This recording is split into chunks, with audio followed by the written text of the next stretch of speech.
Ange Barry Batesti a été nommé. Et sur ma recommandation d'ailleurs. Mais qu'est-ce que je vais constater? C'est que sa nomination a été accompagnée du fait que c'est lui qui avait le pouvoir de signature sur les comptes. Et en un temps record, à moins de 2 ans, l'inspection générale d'État vient faire un audit.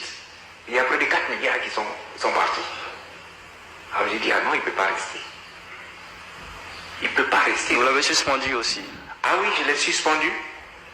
Ça n'a pas plu à ses mentors. Qui sont ces mentors? Ben, il y avait le ministre Haji Patrick, il y avait le ministre Sanogo. Ça ne leur a pas plu.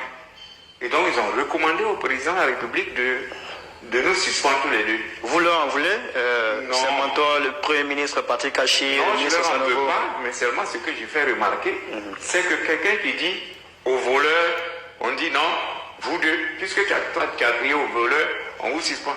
J'ai porté plainte au niveau de la police économique et financière. J'ai même les rapports, tous les rapports. J'ai porté plainte. Mais malheureusement, bon, ça n'a pas donné de suite.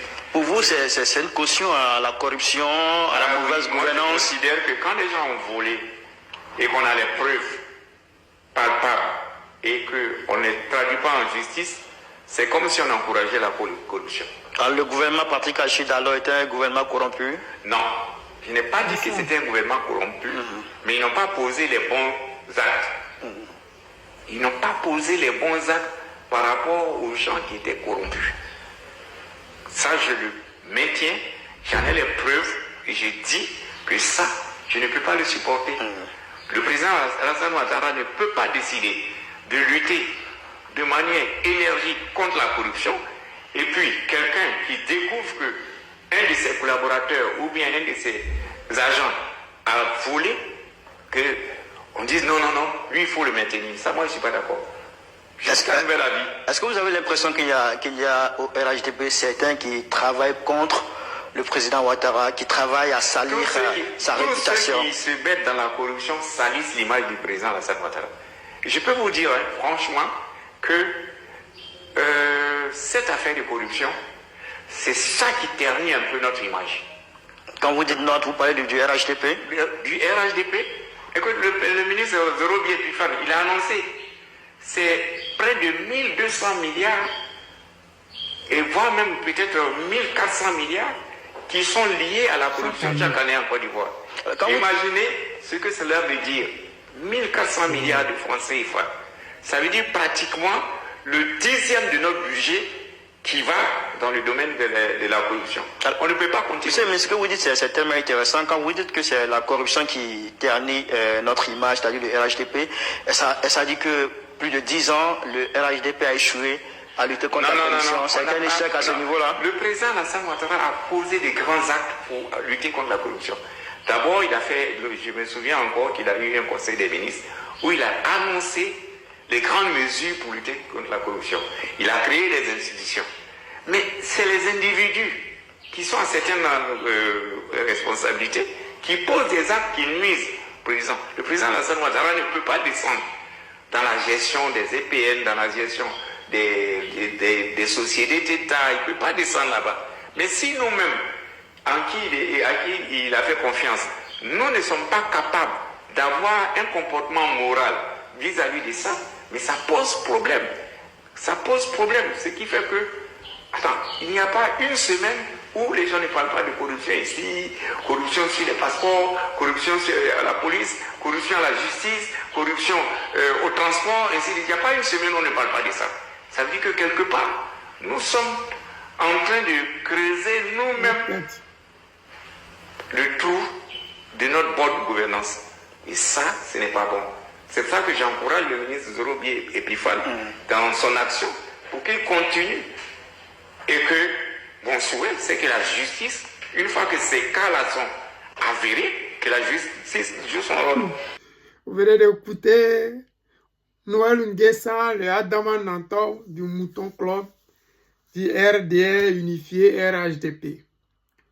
Vous voyez les papos qu'il a cassés ici. Les gens là ne pouvaient pas le laisser en liberté. C'est pas possible. Au RHDP, c'est celui qui dénonce qu'on arrête. Au RDR unifié, C'est celui qui est victime qui va en prison. Les coupables sont en liberté, font ce qu'ils veulent, quand ils veulent, à qui ils veulent. Ce qu'il dit là, c'est la même chose que nous voyons avec Bakary Komé. Tout le monde dit Bakary Komé a volé, il a détourné, il a cassé la maison des gens. Il n'avait pas les papiers, il n'est pas inscrit dans un guide nulle part, mais il a laissé de comment c'est possible. C'est un voleur, la justice reconnaît, mais on s'en bat les couilles. Le fait qu'il soit du RDR, qu'il soit protégé par la Sandraman Ouattara, il est au-dessus des lois en Côte d'Ivoire. Noël Nguessan qui est du RHDP, qui est du RDR, qui a voulu noyer le guide président Laurent Gbagbo, qui s'est même rendu à la CPI pour dire que le président Laurent Gbagbo était coupable de 3000 morts. Aujourd'hui, le voici qui se trouve dans une situation à la Maca.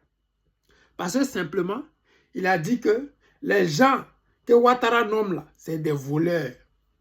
Ce qui veut dire, si tu as choisi voleur, c'est nous, on va t'appeler voleur. Oh.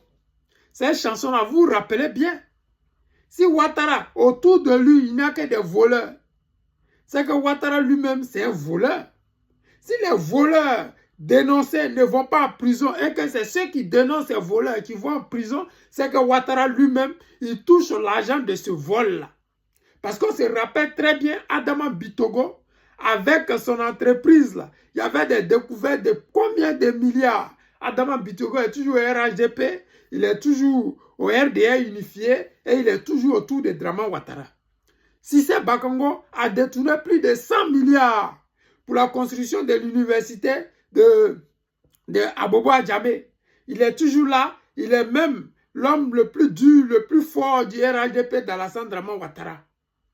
Simplement pour vous dire que le pays va mal. Et ils vont bientôt, très bientôt, tomber. Parce que je vais vous montrer tout à l'heure une vidéo de Diéné. Dans la vidéo, quand il dit, il y a plus de 1400 milliards qui sont détournés par an. Même pas par, je ne sais pas, par mandat de 5 ans, mais par an. C'est grave. C'est tellement grave. Les Ivoiriens n'ont pas de travail. Des hôpitaux ne sont pas équipés. Des enfants meurent dans la Méditerranée. Mais les gens qui ont volé cet argent-là, on refuse de les sanctionner. On refuse de les mettre en prison. On refuse qu'ils rendent cet argent-là aux Ivoiriens. Le président Laurent Gbagbo est notre solution.